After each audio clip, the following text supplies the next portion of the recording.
Hi, we are Caroline and Levi Holt, and we're part of the family here at Holt Farms. When I think of the people that I know that I watched wear Liberty overalls growing up, hard work, determination, perseverance, just a real appreciation for their craft and what they did and for things that lasted and for things that meant something to them. That's what I saw walking around in Liberty overalls. Shop libertybibs.com for your pair today.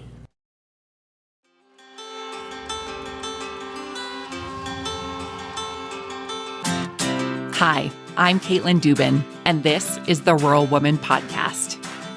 I'm a first-generation farmer who married into agriculture. Born and raised in a city, I was so unfamiliar with where my food came from, but I was determined to figure it out. Through my journey into agriculture, I saw women who were strong but humble, often taking a back seat.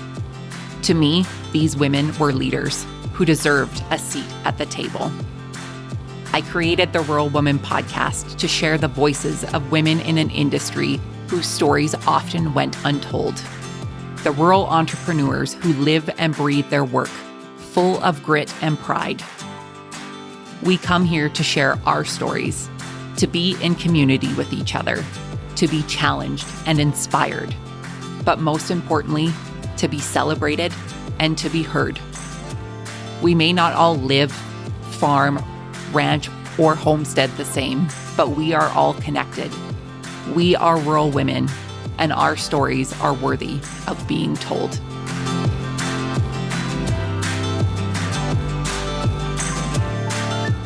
Hey everyone, welcome to this week's episode of the Rural Woman Podcast. Today you'll meet Liane Reeves. Liane is a former city person who moved from Ontario to the most rural part of Nova Scotia to start homesteading on an old Christmas tree farm. Liane, along with her husband Chris, arrived in September of 2020, having bought their property sight unseen, only to find it abandoned and overgrown. With a lot of hard work, learning from mistakes, and YouTube, they have made a solid start in turning this place into a working homestead. Liane shares with us how they, along with their community, came together during Hurricane Fiona to support one another and to begin the process of rebuilding. Before we get to Liane's interview, let's go over this week's listener review. This week's 5-star rating and review comes from Enid Goodman via Apple Podcasts in Canada, and it is titled Life Changing Podcast. Words cannot express the gratitude I feel for your podcast. I binged them through some of the dark days during the pandemic, and your messages brought my heart hope and some tears too. Farming isn't always easy. You and your guests have taught our family so much, but most importantly, to celebrate how far we've come. It hasn't always been easy raising kids with disabilities who are also visible minorities. One day, I hope to be a guest on your show and share our story, which is filled with songs about our life. I'm a musician, the fairies who brought me here, and our many adventures in farming and agritourism. Thank you so much for this kind rating and review. And this is your sign that it's time to come on and share your story here on the Rural Woman Podcast. And this goes for all of you who are listening, who have a story to share and who want to share your story on the podcast. As of this moment, during this recording, I am elbow deep in recording season here for the Rural Woman Podcast. You may or may not know, I don't record each episode every single week.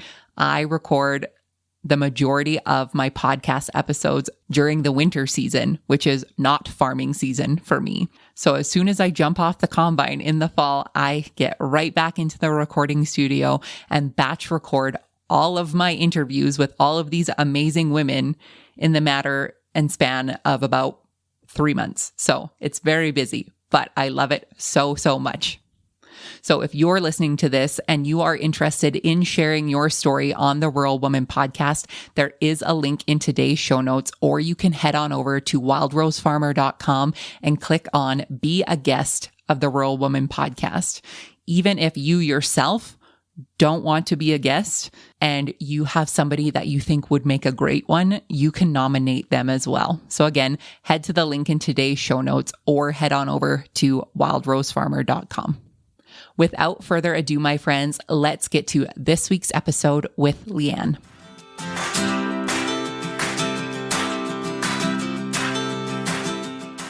Hello, Liane. Thank you so much for joining me today here on the Rural Woman Podcast. How are you? I'm good. I'm really excited, actually. I have been listening to this podcast for a while now. So to be here with you is really exciting. That's so great. Well, I'm equally as excited to talk to you and to share your story here on the podcast. So thank you so much for being here with me today. So for the folks who are unfamiliar with you, Liane, tell us about yourself, who you are, and how you got your start in agriculture. I am middle-aged. I'm 45, first of all. So, and, normally age is not a super important thing. But when I tell you I've only been farming for 2 years, it was a bit of a change. So I come from Ontario. I'm living in Nova Scotia now. And in Ontario, I lived in a city my whole life. And I worked in the hospitality industry, so museums and hotels and things like that. 2 years ago, mid-pandemic, my husband and I kind of looked at each other and said, this can't be it. We've got to have more of an adventure. And so we started looking for land at that point and found our property that we're on now in Nova Scotia and thought, why not? And so 2 years ago, we made the big leap. And ever since, we have been homesteading. I would call it homesteading. It's pretty small so far. But yeah, it's been quite the adventure. So that's who I am. That's amazing. Well, that's this part of your story, right? This is this chapter. So I like to ask this of folks who grew up in a city very similar to me, can you share some of your first memories around where you thought your food came from? I had no idea. So not only did I grow up in a city, but I grew up poor. So, everything was canned, Chef Boyardee on the regular, if it was vegetables, they were frozen or canned, cream corn was a delicacy to us. So yeah, I had no idea. I really didn't. And it was nothing that we ever talked about. It was, maybe in public school on a field trip that we went to a farm for the first time. But I really have no memory as a child knowing where food came from other than a can or the grocery store. Right. So, yeah. That wasn't my experience. And it's so interesting to me to hear these stories, very similar to mine, going on the field trip to a farm. And it was more or less a petting zoo. So you can see these animals and think they're so cute, but not really knowing what the end product of that animal was actually going to be. And it seems so silly now to think back then, but if you're not exposed to it, you don't know. No. In high school, I remember I went to a leadership conference that was held at the Ridgetown Agricultural College, which is a couple hours outside of London, where I'm from. And the leadership conference had nothing to do with agriculture, but we were just there. So they took us on tours. And they were, part of the college is a dairy farm. And they were inseminating the cows that day. And I was like, well, why? I had no idea that, they have to have babies to produce milk, the milk that we drink every day, it was just, and I think I was in, grade 10 or 11, very late to the realization that there's a whole industry behind what you're eating and drinking. Yeah, exactly. Well, and even still to this day, there's things that I learn about different sectors of agriculture that I guess I've never thought about, or you don't think about. Of course, they have to have a baby to produce milk and continue to do that, to continue to make the delicious dairy products that we get in the grocery store, right? Yeah, absolutely. It was quite the light bulb moment. Right. I didn't say anything out loud. I was smart enough to keep my mouth shut. It's okay. This is why we have to have these conversations, to make the other people who don't say it out loud feel better about themselves. Right. That's right. I was right there with half the kids who just never said anything. Right. So take us back to when you started to look for land. What on earth made you end up in Nova Scotia? Well, so for us, price was a factor. So we really wanted to be mortgage free, okay, which is hard in this day and age. It was never going to happen in the city. And it was never going to happen in southwestern Ontario. Land there, I mean, it's premium land. It's very good land, and it's expensive. So we knew we had to look kind of farther afield. So originally, we started kind of going up north in Ontario, looking up there, or in Western Quebec. And we thought to ourselves, well, okay, if we're going to move to Northern Ontario, our family and friends are really only going to come see us once a year. So if that's already true, why don't we actually move somewhere kind of cool that we've, never experienced before, or at least look? And literally we expanded the search on MLS, and the property that we bought came up. It was like number 3 on the list. And we were just like, no, okay, Nova Scotia's cool. So, and neither one of us had ever been out here before. And so we just thought, all right, let's, go for it. And of course it was kind of mid-pandemic. And so moving around and visiting places was not easy. And especially in Nova Scotia, they took COVID very, very seriously. We actually ended up buying the property sight unseen. So we owned it 3 weeks after that initial search. We were those people. The really lovely thing is there's a lot of people in this area that are those people, so we're not alone. But yeah, we were just like, oh, it used to be a Christmas tree farm? Amazing. It should be great for farming. And off we went, totally naively. And yeah, that's how we ended up out here. It's amazing out here. We are literally across the road from the ocean, and we have our own kind of waterfront. It's small, but it's ours, and our neighbors are amazing. It is quiet. There's no light pollution. There's no sound pollution. It is a complete 180 from what we were living in. And we absolutely feel so lucky to be here. Yeah.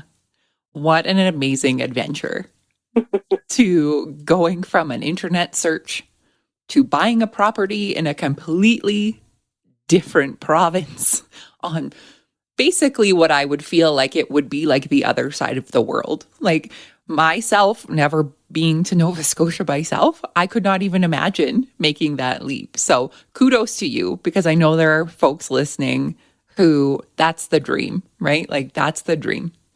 Yeah, I had lived in a bunch of different places. In the hospitality industry, you move around a lot. So, I had lived abroad. I had lived in a lot of Canadian provinces, down in the States a couple of times. So I had moved around a lot. My husband had not. He had never moved.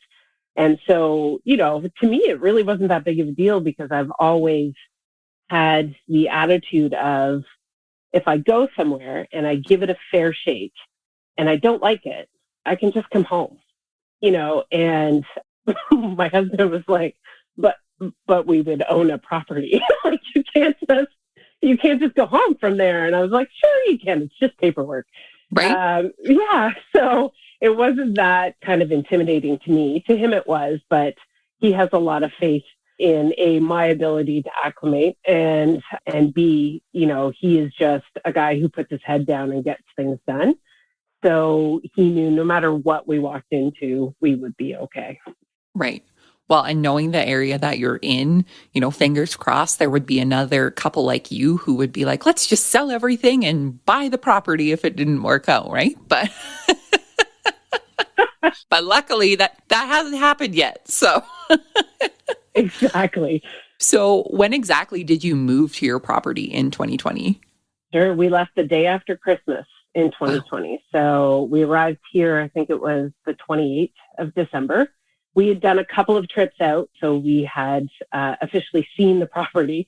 We had officially cut our way down the driveway because there was fallen trees and it was overgrown because no one had lived here in about 15 years. And so we knew what we were getting into in December. And so, we kind of looked like the Clampetts. Our car and our truck and our trailer were just stuffed full. And so we said goodbye to everybody the day after Christmas. Wow. So you mentioned a little bit about the state of your property. What were your first steps when you got there? First steps, like I said, it was cutting our way down the driveway, to be honest. So we had a chainsaw with us. Did we put it somewhere convenient in the trailer? No, we didn't. So we had to unpack part of the trailer just to find our chainsaw. But getting to the actual cabin on the property, we just we started to see what we had and what we didn't have. So, the great thing about buying property in the area of Nova Scotia that we are is very rural, and it takes a while for properties to sell. So you're able to get a fair price for what you're getting. And some would even say a low price for what you're getting. But you have to deal with what's there because they're selling it to you as is. So we knew coming in there was going to be issues. And so the first week that we were here, it was just, okay, we need a new septic system. We need to drill a well. We need to, kind of fill out the list so that we can be comfortable and live here comfortably. And then we can think about, the 99 other acres. So let's just concentrate here first, make sure we're comfortable, and then we can start spreading out from there. So Right. that was the focus. Right. And so once you got acclimated and comfortable, what were some of the first things you did to start your homestead? Chickens. So chickens are the gateway, right? So we had to pull down an old derelict bunkie and we built a coop. A big coop. My husband, I think, in his mind, really thought we were only going to have 25 chickens. I knew we were going to end up with more. So we built the big coop and then brought the chickens in. So we bought pullets. And, the very first time I touched a chicken is when I was unloading the boxes in the coop. So we just kind of looked at each other and we're like, all right, here we go. Just stuck your hands in the box and hope for the best. That's really all you can do. So we started with chickens, and immediately they are the gateway for a reason. Chickens are wonderful, and they made it very easy for us to feel somewhat confident in one thing. So, it grew very fast. We no longer have 25, we have 80. And my confidence in being able to figure out how to handle livestock and how to house them and whatnot started with those chickens. From first aid to, how to get through a winter and things like that. The chickens have taught me all of that. And I'm so glad we started with them and not something larger. So I really would recommend chickens for anyone thinking about starting out. So what do you have on your homestead now? So we still have the chickens, obviously. We have geese and we have ducks and we have pigs. So pigs were the new animal for this year. I'm only allowed to add one new species per year because I would have all of the animals immediately and be totally overwhelmed if my husband didn't kind of control me a little. So pigs were the addition this year. We started with 4 piglets and we've had them for about 4 months now. And we'll be keeping 1 for breeding and the other 3, they're going for processing in a couple of weeks. And we just brought home 3 additional piglets so that the one that's staying won't be on her own. And as much as I love the chickens, my husband fell for the pigs. So I catch him sometimes just sitting in with them on the ground with a 300-pound pig on his lap and just like a big goofy grin on his face. And so, he wasn't fully convinced about homesteading with the chickens, but the pigs have got him. Like that's the hook for him. So that was his gateway into being all in. I loved what you said about building your confidence through the experience of your chickens, because I think that's super important. And I know it can be extremely overwhelming to bring anything onto your farm or your homestead or your ranch that it's like all Greek to me, right? When I brought my first goat, I was staring at them like constantly. I was convinced that they had bloat. I was convinced that they had all of these things, right? Because I had absolutely no idea. But the more and more that I was hands-on with them and built up my confidence, that's how I was like, okay, we can invite another goat, or we could have a bottle calf, or we could have all of these things, right? And I know I'm the same way as you. I would have basically that petting zoo that I went in kindergarten as my farm if I possibly could. But knowing myself and how overwhelming it is when there is an animal that's sick, or you don't know what's wrong with them, or you're going to start breeding something, like it's very overwhelming for somebody, A, who didn't grow up this way, and B, like I said, it's Greek to me, like learning these things. So thank you to our husbands who bring us back down to earth, thinking that, is this really a good idea to bring this on to the property at this time? Exactly. Without him, I would have everything and absolutely no infrastructure for it and just a wing and a prayer. Like, right. That would be it. The pigs would be living in the living room with you. And yeah, it'd be fine. Exactly it. That's exactly it.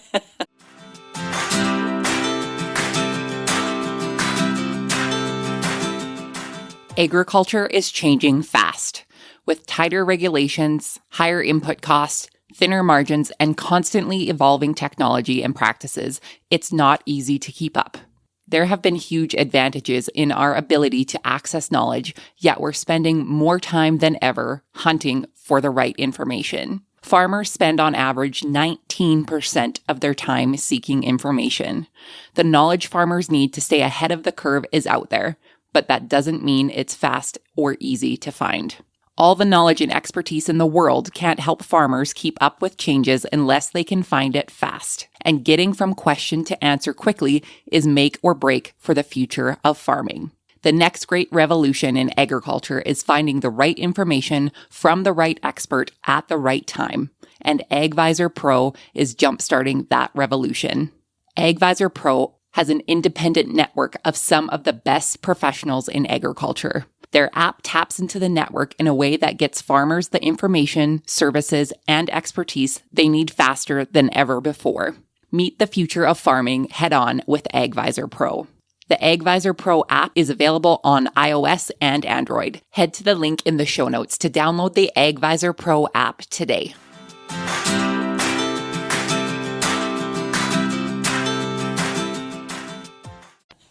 So describe to us, you've talked about this was a Christmas tree farm.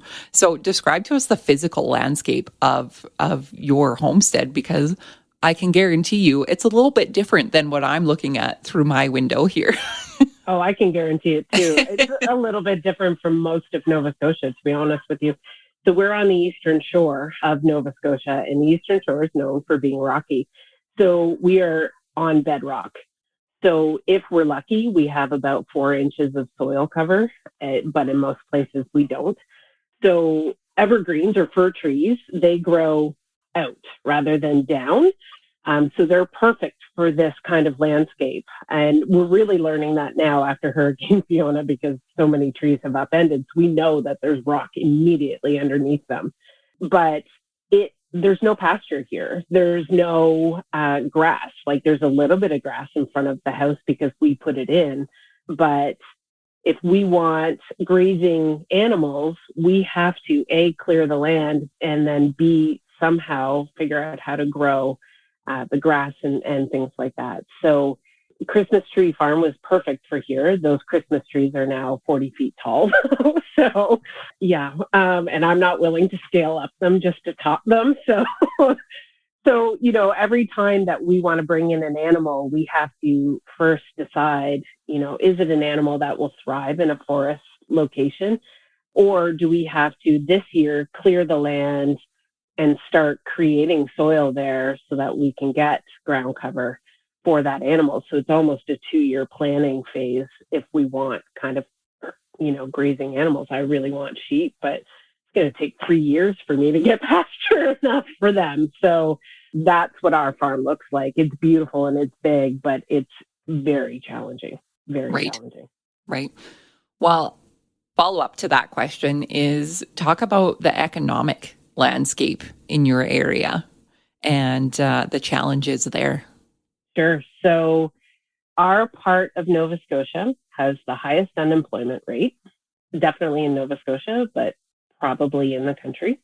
It also has the highest rate of food insecurity, and it is not a wealthy area. It's just not. And the locals will be the first to tell you that. It never bothered them growing up poor because everybody was poor. So when moving here, you have to be realistic. First of all, how are you going to feed yourselves before the farm takes off? And, someone like me with a hospitality background in a rural area, I'm not sure exactly what I was thinking I was going to do. So we really had to be able to come into this knowing that my husband's salary was probably going to be the thing that we relied on. He's a truck driver. Truck drivers can work anywhere. So we had that in our back pocket. So we had that confidence knowing that no matter what, he can get a job. And he did quickly after moving here.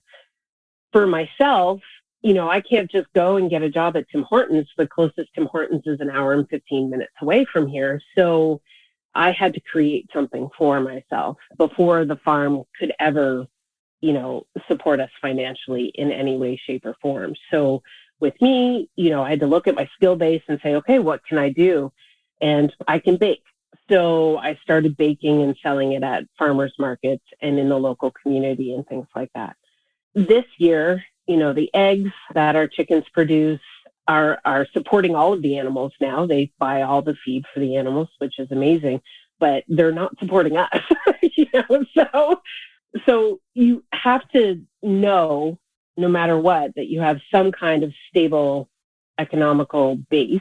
And that, unfortunately, right now is solely on my husband's shoulders, because you have to give yourself time to build up any kind of earnings from your farm. So for us, I created my own job and he has a steady job, and that's how we afford everything else.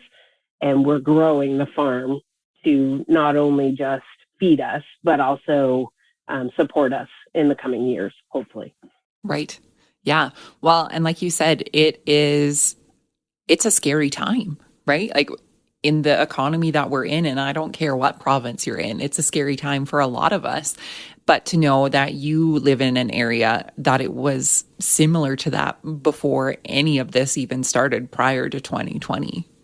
So talk to us more about the food insecurity in your area and how you are able to support making a change to that. Sure. So food insecurity, in my experience, the food in Nova Scotia is much more expensive than it is, say, in Ontario, where I'm from, Southern Ontario. So we got here and there's a bit of sticker shock just in a grocery store. But the closest grocery store to us is also 35 minutes away. So for our community, we have a variety store. We're very lucky. We have a variety store that also stocks staple items, but it costs them so much to bring those items in because we're outside of a regular delivery route that a gallon of milk that is, $6.50 at Costco is now $10.50 in my community. And it's not that the variety store owners are gouging us. It's literally just there's so few of us and it takes so much to get it here that a gallon of milk costs $10.50. And when you're a senior on a fixed income or a family of 5 where only one of you is employed, $10.50 for a gallon of milk, I mean, that's a lot. So our aim from day one has always been to feed our community somehow. And that doesn't mean that we're giving away food for free all the time, because we can't live on that either. But our eggs are priced at the same price as the grocery store, but we have a farm stand at the end of our driveway. So people in our community don't have to drive 35 minutes to go get eggs. The meat that we sell, so we did meat chickens this year, and obviously we'll have pork in a few weeks' time. We sold that at a very competitive price and in large quantities so that people could get kind of a discount and fill their freezers for the winter.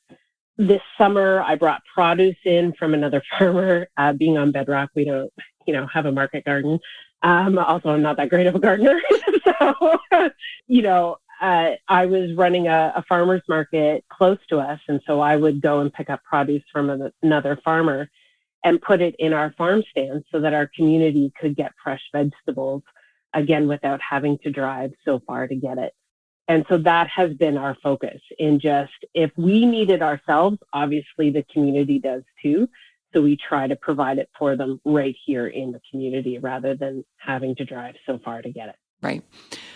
I was checking your social media before we started chatting, and the love from your community is apparent. And your farm stand, so sweet. And just to know that you don't have to go that extra 35 minutes. And especially, like you mentioned, a senior on a fixed income, going those 35-minute trips every week to get fresh food to eat is not doable for a lot of people. So, and bravo to you for bringing that produce to them and not putting it on yourself to try and grow that produce either. Because I think a lot of folks, especially in the homesteading community, really focus and emphasize on being self-sufficient. But why not be community sufficient instead and supporting another farmer, another market garden that's close enough to you, as well as supporting yourself and supporting your community? Like that to me is homesteading, and that to me is community sufficiency. Because when we think about it, however many years ago when we weren't able to go to the grocery store, I say we, like it was me not being able to. It wasn't me. I've been able to go to the grocery store, but I think of like people like Baba, my husband's grandmother. She didn't get to go to the grocery store every week, but if her neighbor had something and she had something, like why not swap, or why not, purchase one thing from one other person and be able to share that. So I just think it's really heartwarming to me to know that there's folks like you who are so passionate about their community and think of different ways to support them, as well as supporting your family and being able to support your lifestyle. And for you, like I said, this chapter of your life, like you started doing this only 2 years ago. I know, it's kind of ridiculous, actually. Right? Yeah, I mean, it's down to our community, though. I was nervous, or we were nervous when we moved here. I don't know if you've heard of this, but in the Maritimes, they have a thing called come from a ways, right? So you're not from here. And we have been warned, your community's not going to accept you. You're a come from away, or a CFA, what they call them. And so I was like, but I'm delightful. I don't know why. Right. Everyone just kind of laughed at me and said, well, okay, we'll see how it goes. But our community, it literally was open arms. It was, you're willing to come here and invest in this area and build something here that doesn't just, benefit you and your husband, but also benefits the community. What can we do to help? Right. And the barter system is alive and well here. I had friends here and we wanted to do a boat tour, and we figured out how many dozens of eggs it would cost for, 4 of us to go on the boat tour. And that was, the deal with the operator, the tour operator. So everyone here is very much like, I have this and you have that, and I need that and you need this. So let's figure out a fair way to exchange those two things. Yeah. And I've never experienced that before. It's not that, I've been unneighborly in the city, but everyone has the same access to everything in the city. So you don't go to your neighbors and say, hey, I had a plethora of garlic. Did you have a plethora of that? And, we'll trade. And on the vein of getting vegetables from a farmer, I don't have time to do a market garden, and I would drive myself insane. I don't like weeding. I remember I went to talk to a local farmer here. She was teaching me about pigs, and she was talking about how weeding her field is her favorite thing. She just puts in her AirPods and listens to a podcast while she's doing it. And she's like, and I do it with a song in my heart. And I'm like, oh my God, that's torture to me, Whereas I can clean out a coop with a song in my heart, listening to a podcast. And she's like, oh, I have no interest in that. So Yeah, I think you really have to look at each other and say, you're really good at that and I'm pretty good at this. So why don't you do that for me and I'll do this for you, kind of thing. And then that way it's not so much pressure, because I can't imagine. I follow some homesteaders that they do it all. And I'm like, I'm just not interested in doing that. First of all, I'm 45 and getting tired. That's how it happens. But also that's a lot of pressure. And I have a little bit of anxiety, so it's just best if I don't put any more pressure on myself than I already have.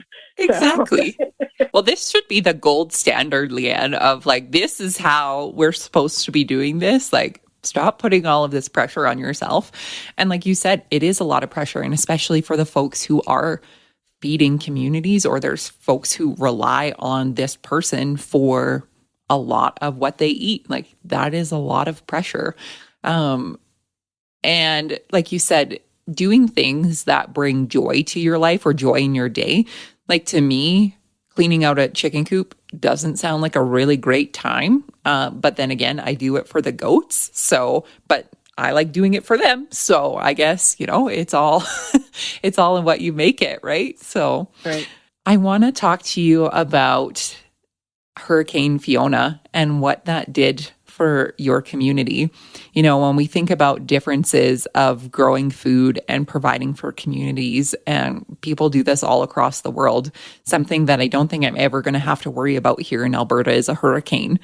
Even though sometimes the wind seems like that, we don't have to think about those things. So was this the first hurricane that you had ever experienced in your whole life? Yeah, it sure was. Yeah. So we got they called it the storm of a generation, and Wow. It was our first. Where we're from in Ontario, we're in Tornado Alley. So we're somewhat used to tornadoes. The thing about tornadoes is you don't get a lot of advance notice about it. So it's more of a quick reaction. Whereas with hurricanes, we knew kind of 6 days out that it was coming. We didn't know exactly where it was going to make landfall. We were in I think they called it the cone of uncertainty, which I thought was a made up term, but it is an actual meteorological term. We were smack kind of in the middle of it, of where it might make landfall. So we had a good amount of time to start, basically battening down the hatches. And we had neighbors reaching out saying, take this seriously. And do you have everything you need? Do you have a generator? Do you have water? What is your plan? Because they've lived through it their whole lives. And they knew that this one was different. So we were fortunate that it actually made landfall about 60 kilometers away from us. So we weren't directly in the eye, but our part of the Eastern Shore was hit pretty hard. So we, very luckily, our home wasn't damaged and none of our animals were hurt. So that's the most important thing. It happened overnight, so the animals were naturally indoors anyways. So that kind of made me feel better. We built all of our buildings for the animals. So this was a good test. My husband's a very good builder, we found out. But it was also in the middle of the night, so you couldn't see what was happening. You could hear the wind, you could feel it literally moving the house, and I could hear crashing of trees and things like that, but you couldn't actually see. And to me, I was very appreciative of not being able to see. I think if I had to watch the destruction happen, it would have been much worse. To my husband, he would have rather to have been able to see. But for us, we have hundreds of trees down. It's not just, a few here, a few there, it's hundreds. Because again, like I said, with that very thin layer of soil, there's not much holding a tree in the ground. So some of them were very healthy trees that, we really hope to keep. Our driveway was completely covered. The morning after the hurricane, we, obviously you still have chores, right? You're still in the middle of a hurricane, but you still have to feed the animals and decide what's best for them, even though you don't know.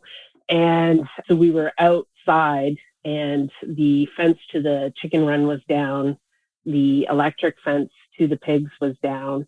The pigs are very good. They stay inside anyways, but, we were like, okay, the first priority is getting those fences back up. And we were working on that. And we heard a truck come up our driveway. And we're like, there's no way. There was at least 20 trees down, and it was our neighbors. They cut their way in up the driveway because they didn't want us to feel stuck. And they wanted to make sure that we were okay. And, our neighbors are in their mid-60s.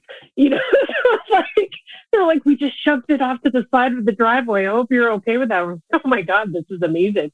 And it was quite emotional, because they were really looking out for us. And so for us, really what Hurricane Fiona looked like was 8 days without power, which never would happen in a city.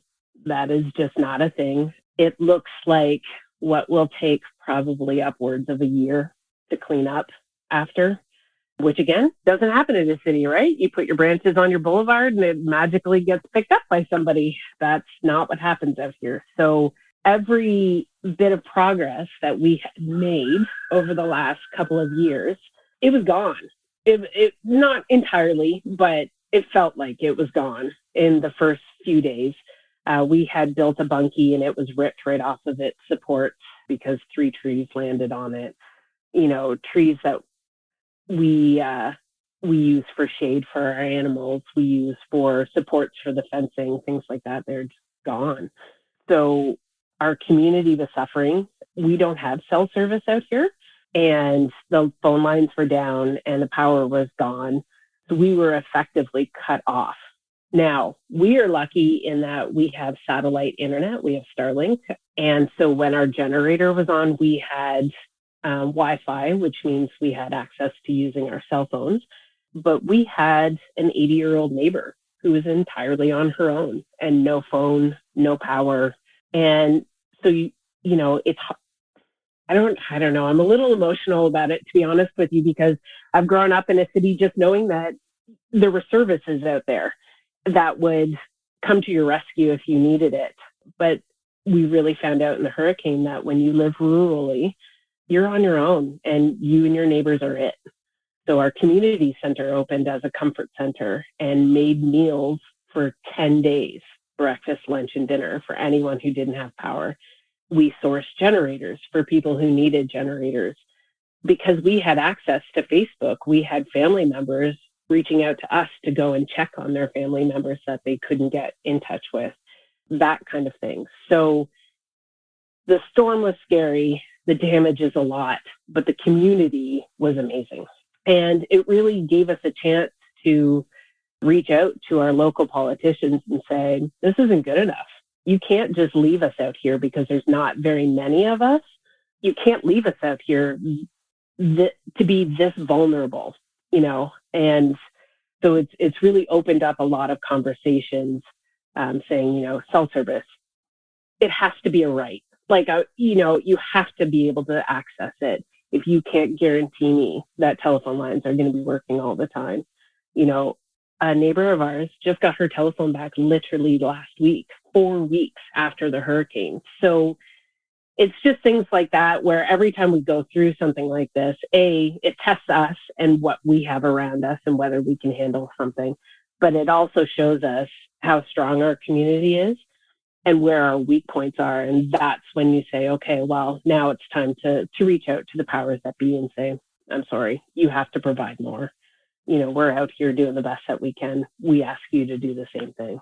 So that's kind of, that was long-winded, but that's what I learned from Hurricane Fiona. We'll be cleaning up for a long time, though, for sure. Your community just sounds like it is an absolute beautiful place. And this is obviously not their first rodeo, might have been your first rodeo, but it sounds like you hitched your saddle real good there and you were able to jump in and obviously do your part and what you could, but obviously everybody else did too.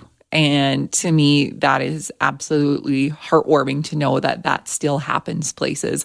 And especially after the last 2 years of people hating on each other and all of the things, right? To know that everybody, no matter what, can still come together and still support one another. And to be said too, making sure that, obviously you've lived through this, you've survived, you are rebuilding, but you said the powers that be also need to know that, the bare minimum isn't doing it and people need to have the access right? And it's scary to know that you could live through something like this in this day and age and not have emergency services be able to come and help you. So yeah, obviously these are bigger conversations that I'm happy to support in any way, but again, not being able to say that I've lived through a hurricane and had to batten down the hatches it's so scary. So I'm so glad that everyone made it through, and I'm so glad to hear that your husband is a wonderful carpenter. Me too. The two of us kind of looked at each other and we're like, well, we'll see how it goes. Right? And that's all you can do, right? Like that. And I think that's something that, we ourselves as a human race have had to kind of live through ourselves. Like, I guess we'll see what happens, because really, like, you can only do so many things and then the rest is out of your hands. I remember a friend of mine, she was texting kind of before the storm hit. She lives a little bit away from us. And she said, okay, well, I'll come tomorrow and help you catch the animals that get out. And I was like, the animals that get out? What are you talking about? It had never even crossed my mind that there would be like chickens here and there. But luckily no one got out. But I was just like, oh my God, I don't think I'm thinking of everything that might happen right now. But that might also be like a mechanism to protect yourself from not going absolutely insane, right? Like if you could think of absolutely everything that will go wrong, how do you rest? How do you sleep? How do you take care of your own self, right? So that's it. So now that the hurricane has passed and things have kind of started getting back more and more normal, is there anything that your community needs right now that perhaps somebody listening can reach out and help with? Really, the only thing we need is help with fallen trees. So a lot of the property out here is not necessarily occupied. So, it's owned, but no one lives on it. And so the worry going forward, even though Nova Scotia has not been somewhere at risk of wildfires, but with climate change and things like that, it will become, more and more common out here. And with all of the trees down, it provides literal fuel for the fire. So if anyone has time and they want to come out and help clear trees, I know everyone would say yes to the help, just to get it off the forest floor, basically. So yeah, and that doesn't mean that you have to wield a chainsaw or, be an expert. Moving brush is, a big job. And so if anybody wants to spend a vacation out here, I have a bunkie. It's crooked right now, but they can come out and help. But that's what the province needs. Like, we need help cleaning up. That's really it. Yeah. Well, make sure you put the chainsaw at the front or the back of your trailer, depending on where you're getting it from. But Liane, what are your plans for the future and your homestead? What are you hoping to bring in the future?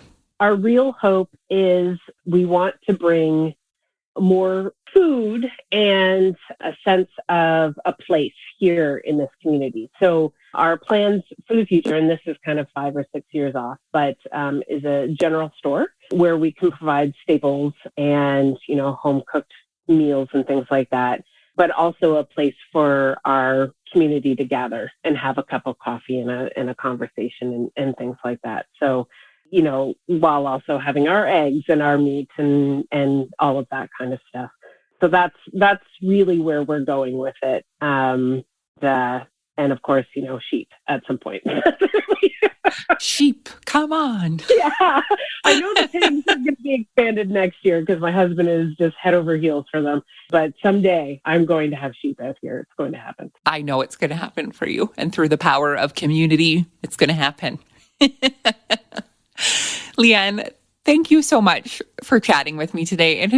You are a delight. You said it today, you are a delight. So if anybody's listening who had any doubts, Liane, you are quite a delight. So thank you so much for sharing your story with us. My last question for you, Liane, is what is the most rewarding part about being a rural woman for you? Honestly, it's providing food that I know was raised with kindness, that was very happy and loved. That's the biggest thing for me. when I put a dozen eggs out at the farm stand, the sign says that they're from the happiest chickens. And that is very rewarding to me because I know that my food is coming from an ethical place. So that's the most important part to me. Beautiful. Those happy chickens. I love them. For the folks listening who would like to connect with you online, Liane, where can they find you? They can find us Instagram, TikTok, and Facebook, all at Gold Hawk Farm. Perfect. And I will link all of those in the show notes so people can find you and connect with you. Thank you so much for sharing your story with us today. I truly appreciate it. Thank you for having me. This has been wonderful. Really has.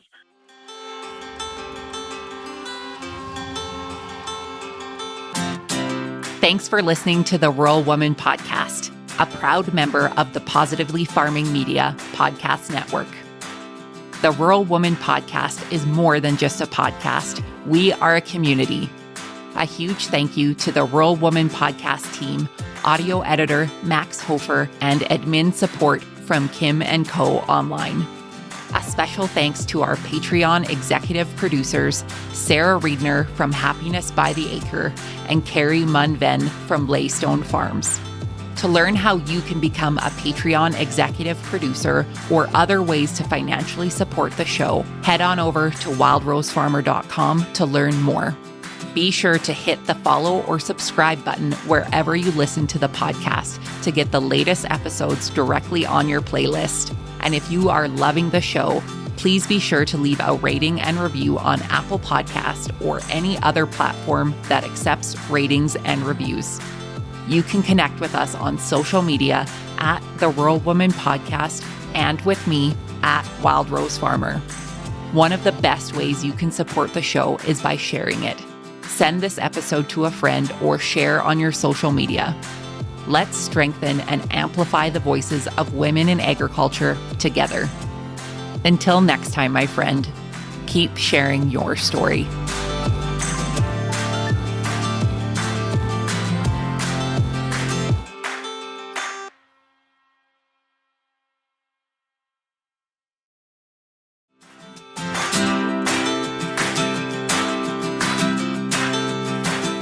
There's a better way to answer on-farm questions with AgVisor Pro. Farmers are able to get answers now, not later, from an independent network of some of the best professionals in agriculture. Spend less time searching for those answers. Ask your question on the AgVisor Pro app and move faster and more confidently in your decision-making. Available on iOS and Android, head to the link in the show notes to download the AgVisor Pro app today.